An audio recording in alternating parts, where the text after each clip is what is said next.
Good morning. Well, what a crazy kind of day. Blistery. It's quite mild from what it has been. Today is going to be around plus 10 or 12 degrees Celsius. But then later in the day, a strong cold front comes through, forecasting snow again for tonight. And now we're approaching mid-April. So, typical for Ontario at this time of year. Grey, a fine kind of mist rain. It was raining much harder earlier. Now it's turned into a fine mist. I'm on a trail that I was actually on about 2 or 3 days ago when I was doing a kind of a scouting and long distance kind of hike, which I do a lot, by the way, for my second YouTube channel, Trail Named Jasper. I'll put a link up there so you can watch a video just for fun. But do check out that channel if you haven't already. But anyhow, today we're heading back to a location that I actually came across on that hike. I had no idea it was there. It was a really nice kind of river. This time of year there's been a lot of melting snow and the river's kind of running, I guess we'd call it full force, some nice whitewater rapids and so on along there. Now this is not a major kind of Colorado type river, but for Ontario it's a lot of fun. So yeah, we're heading back there. I'd like to photograph, or at least attempt to photograph, that particular river. Also, along this section of the hike that I was on, I did notice some interesting woodland. And so we're going to take a closer look at that again today too. So I do a lot of hiking, a lot of it's for scouting, for photography and so on. And then I go back to those locations. Whoa, very sleepy here, very sleepy. I go back to those locations with my photography gear like I have today. Gary here, Gary Clayton Photography. Welcome to my YouTube channel. So you know what? From where I parked my car, which is about only a kilometer behind me, I think it's a total of about a 5-kilometer hike to get to the river. I'm not 100% sure. In fact, I'm not sure at all. Well, I simply don't know what they call the river. I tried to look it up on Google Maps, and it definitely shows the river, but it doesn't show a name. So I'm just not sure what it's called. But I am going to continue to try to look it up, and if I do look it up before I publish this video, I'll put that across the screen right now so we know the name. But anyhow, we're going to carry on down this trail. Very, very, very muddy and slippy. But you know what? Interesting. Just take a little look around at some of this woodland. Really quite interesting. There may be a little bit of rain, fine mist rain falling on the lens of the camera, and I do apologize for that. But the misty rain is really quite intense at times, so it's almost impossible to keep it clean. But yeah, beautiful forest, kind of tight and dense, which is typical for Ontario. Very compact, chaotic forests. Okay, we're going to continue down this trail, heading to the river. Let's see what fun, let's see what adventure, and let's see what images we can capture today. Yeah.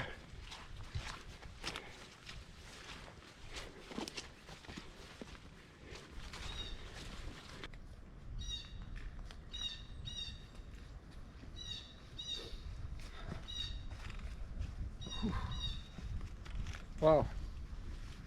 Something that's really interesting. Now, as you may know, if you watch my channel on a regular basis, about a month ago, last November, 5 or 6 months ago, I purchased a Fujifilm X-T100, my first mirrorless camera. And just recently, about 2 weeks ago, I captured my first, what I considered to be printable images with that camera. So it does go to show, it does take a while for you to get used to a particular piece of equipment, especially being a Canon shooter, an SLR Canon shooter, and then going into a Fujifilm mirrorless. And it remains very much work in progress, but I just thought I'd mention that. In fact, even though I did have those images on my last video, I'm going to pop those 2 images up again for you right now.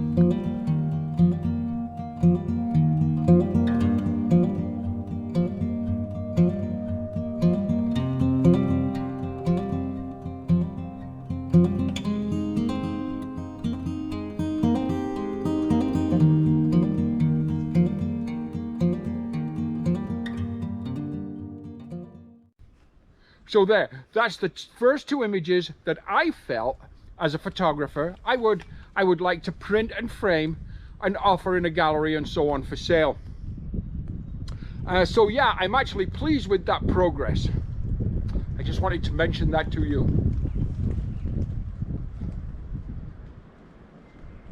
It's not raining right now. The wind is forecast to pick up very, very, very strongly. In fact, they're calling it a super bomb. Whatever that means in the weatherman's language, it's going to be a super bomb later today as the cold front passes. But we're going to be back at the car long before that cold front passes. It's due to arrive around 4 o'clock this afternoon. Right now it's probably around 8 a.m. maybe. So we got lots of time for what we're doing today. Okay, let's continue.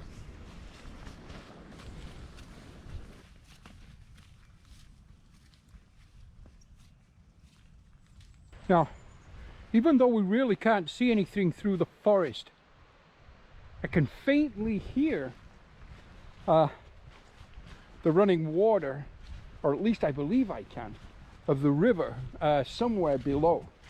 Now, this particular trail continues to wind around and it makes the descent. We did just finish, or at the beginning of this trail actually, you start off with really quite a steep ascent up the escarpment, and then you descend down to the river, and I think that's what we're actually doing right now. But I believe I can faintly hear in the distance through the forest, through the woods, the river. So we're getting closer. I figured it would be about only 45 minutes to an hour from where I parked the car to get to the river. And of course our aim is to capture images of that river, and then from there, when we turn around and work our way back, we're going to stop in 1 or 2 different locations maybe and try to capture some woodland images. Again, areas that I encountered essentially, even though I have actually been down this trail before. It's been quite a while, and you know, you just go to that many trails and that many locations, you tend to forget a little bit sometimes, or at least I do. But anyhow, there's 1 or 2 locations that I would like to maybe set up the tripod and photograph the woodlands or the forest. So on the way back, we'll actually be stopping and doing that also. So yeah, very, very interesting. It stopped raining completely right now, and in fact, the gray is brightening slightly. And I think the weatherman did say that that was going to happen sometime before that major cold front and that cold front and this weather bomb kind of passed through, arrived, whatever. So yeah, let's keep going down this absolutely beautiful section of this trail. There's a little country stream here, but that's not what we're here for at all. This time of year, all the little country streams are all flowing due to all the snow that's just recently melted and the April kind of shower rain. Come the summertime, that's not considered a suitable water source if you're actually hiking through here, simply because that would dry up. There'd be no water in there. Okay.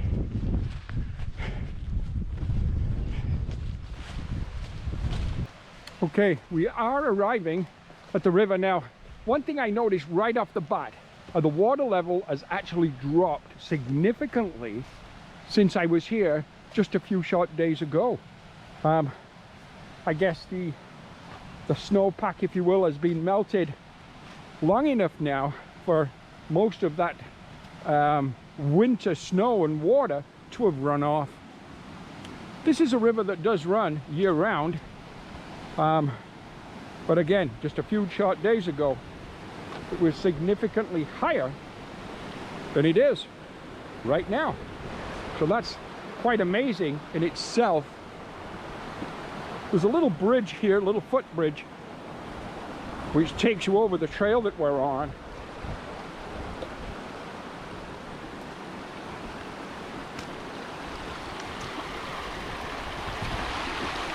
Yeah.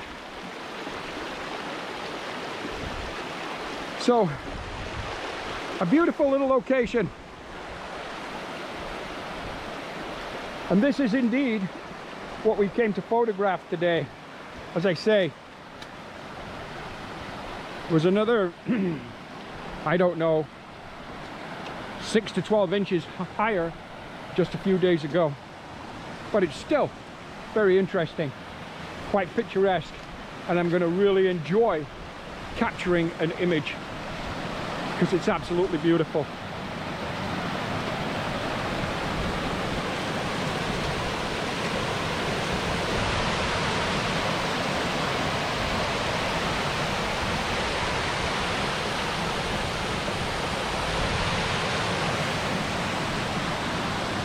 So it really is a matter of searching, experimenting, and coming up with a composition that we feel we might like to work with.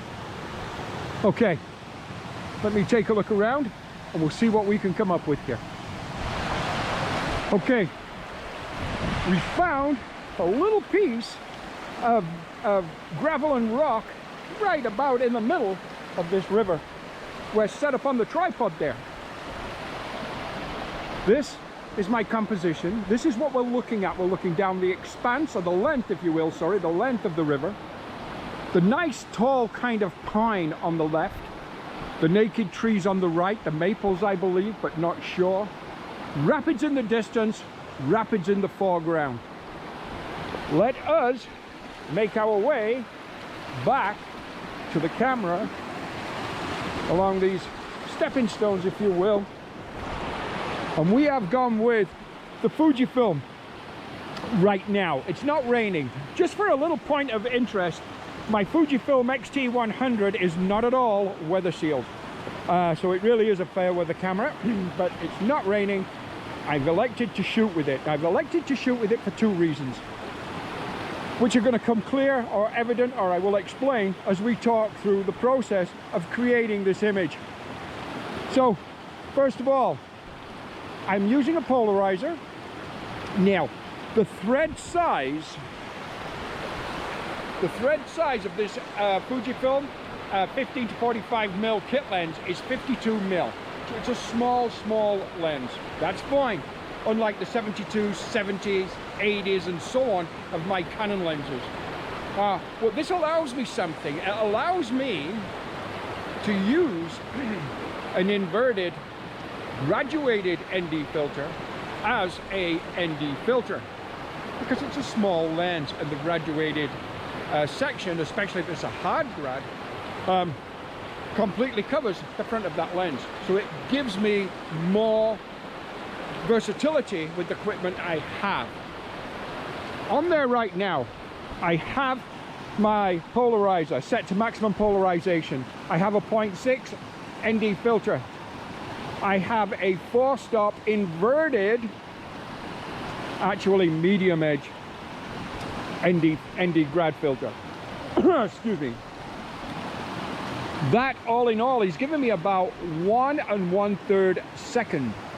It is quite bright, and we're quite open here. The trees are naked, there's no leaves, and it has brightened up a lot. Let's take a little look-see at what we've got.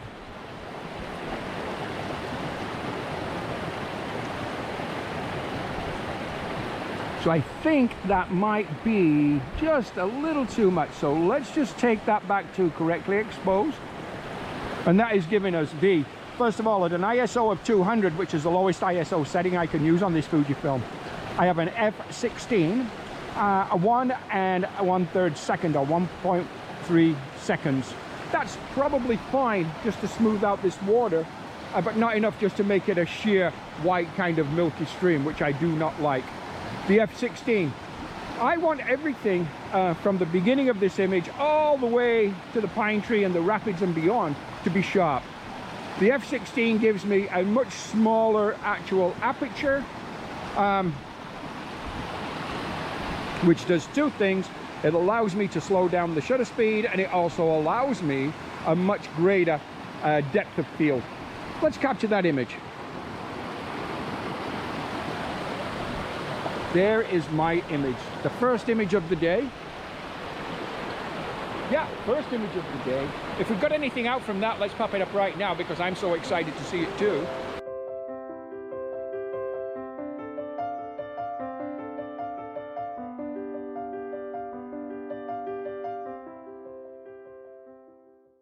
Okay, I'm going to play with this composition just a little bit more, and then we're going to move around, see what else we can find. I do also have my Canon with me, my Canon 50D, and we may just set up on that one too, just again to compare, but maybe not, we'll see. We'll see how the morning progresses. Yeah, and there is another composition further up the river that I noticed from looking on that little walk bridge that I'd also like to shoot. So, okay, let's play here a little bit, and then let's move and find another composition. Stand by. Okay, we are back on the little footbridge. Now, we're kind of set up precariously, but there's some rocks behind the tripod that I can actually stand on.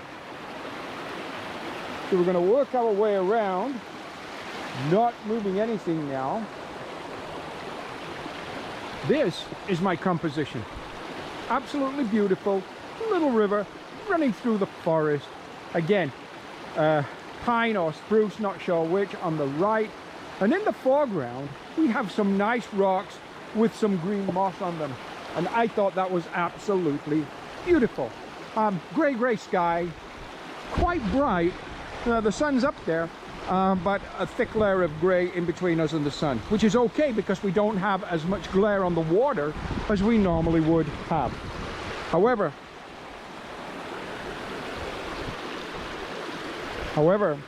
we are still using our polarizer simply because there will be glare anyhow, just not as much. Exactly the same setup as before. I'm using the Fujifilm. I have my polarizer set to maximum polarization. I have my 0.6 ND filter, and I have an inverted 4-stop graduated ND filter. Right here at this point and this focal length, which is reasonably wide, it's giving me about 1 second or thereabouts as far as an exposure is concerned. Again, ISO 200, f/16. There is my image. Hey, wow, what a great little location.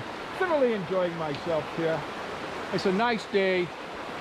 I have been doing a lot of hiking lately, and I thought, you know what, I'm going to just take it a little easier today, which I did, and this is just a perfect kind of thing for me today. Yeah. One little tip. You'll notice we're set up on a bridge, a little footbridge. Now, a mistake I made at the Brúarfoss waterfalls in Iceland, which, by the way, if you ever get the opportunity to go there, by all means do. Absolutely magnificent. I have been to that waterfall probably 5 or more, 6 times, I don't know how many. But on one of the occasions, and I think it was the first or second time, there's a bridge like this but much bigger that goes across the absolutely raging rapid river, and then beyond that is the actual waterfall of Brúarfoss. But there was other people on that bridge, in fact another photographer, and I noticed when I was set up on the bridge on my tripod, every time he moved, the whole bridge just kind of vibrated slightly. Well, cut a long story short, we know where this is going. I had a slow shutter speed and I ended up with a bunch of very soft, blurry, unusable images. It wasn't until I'd actually moved from that location onto a solid location that my images became clear. Fine. Now here again, we're set up on a bridge. So there's nobody around, only me, and I know not to move around, but I also check to make sure that the actual bridge does not have wooden posts running into the rapid water, because this will also create vibration, and at such a slow shutter speed, when you're working with a second, 1.5 seconds, 1.3 seconds, 2 seconds, whatever it might be, you are going to get a lot of blur in that image, a lot of motion blur from the vibration actually moving the vibration in the bridge actually moving the camera, hence motion blur, camera shake, whatever you want to call that, but it's there and it's something to think about. It's really kind of sad when you travel miles to get to a location, you come home and you think, what happened to my images? Well, there's lots to think about when you're setting up for a composition as far as picking the spot that you want to pick. I didn't want to shoot from the bridge, but to get the composition that I wanted, I had to be on the bridge.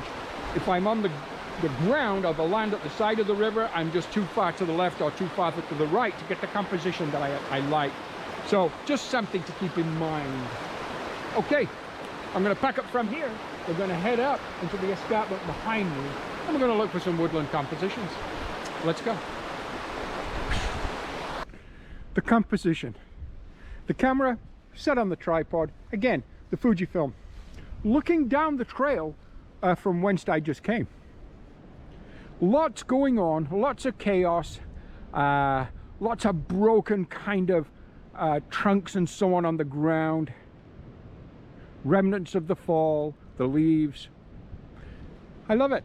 Absolutely gorgeous. One quick shot. Now, just for a point of interest, I am using no filters at all for this particular shot. I'm not even using a polarizer, and quite often I would use a polarizer. I'd use a polarizer to help saturate color, especially when I'm dealing with the kind of goldeny brown colors from last fall, which under today's light and damp conditions are just faded, bland color.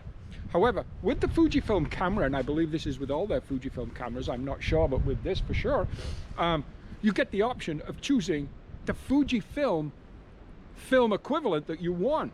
So I shoot with Velvia, and I've mentioned this before, and it gives me a really nice kind of robust color that of course then I can edit in Lightroom or whatever. You can do that too, but with whatever software program you're using. It doesn't have to be Lightroom. But it gives me that in camera, which I really, really, really like. So no filters whatsoever. Let me see now. And I'm also, by the way, really enjoying the little 15 to 45mm kit lens on this camera. It's a 52mm internal thread, which is fine, great, handy. And as I've mentioned already, it allows me to invert graduated filters and actually use them as a full ND filter, simply because at 52mm, it's a small lens. Which really works for that. But okay, what have we got here? Well, we've got f8, we have ISO 200. It's giving me 1/30th of a second. And this focal length was at about 32mm, and that'd be 32mm, of course, on a 1.5 conversion factor crop sensor. So somewhere around 45mm, 46mm, let's say, on a full frame. Okay, so there's an image. So let's go to what my camera tells me is about a stop underexposed. And let's capture a shot there. And then let's go to what my camera tells me, my light meter, is one stop over. Let's capture an image there. And let's just go back to what my light meter in my camera tells me is, give or take a little bit. That's about a third under maybe. And again, one stop under. So again, a possible HDR image, who knows, but it gives you the data to work with. As I've said many, many, many times, hey, absolutely beautiful. I don't know if you can notice this, but the reason I actually set up right here, and I'm not sure if this would come out on an image or not, we're probably too far away and it wasn't what the image was about, but on this tree trunk right ahead of me, and I'm going to take you and show you this now, there's all kinds of this kind of growth. I am not sure what it's called. There's a name for it. Yes, it is. If anybody knows, actually, maybe pop it in the comments below, because I'd like to know and I just don't know. But it goes all the way up the side of the trunk of this big old tree. All this kind of growth on the side there, and I just think it looks so kind of interesting. Is it a fungus? Is it like a fungi? Is it what is it? It's really hard, but anyhow, very, very, very interesting. Okay, so that was something that caught my eye as I kind of passed by there on the hike back. We were on a little bit of an ascent or a climb, which we are, as we head back to where we started this morning. Okay, we're going to pack up from here and we're going to carry on back to the car. Let's get going. It's starting to, I think, it's starting to cloud over darker, and we're starting to get some rain in the air again, that fine mist again. And that, of course, could indicate that the cold front is coming. I've noticed at the top of some of these trees, the wind is starting to pick up a little bit. Not a lot yet, but a little bit. And again, it's supposed to get really quite strong very, very, very soon.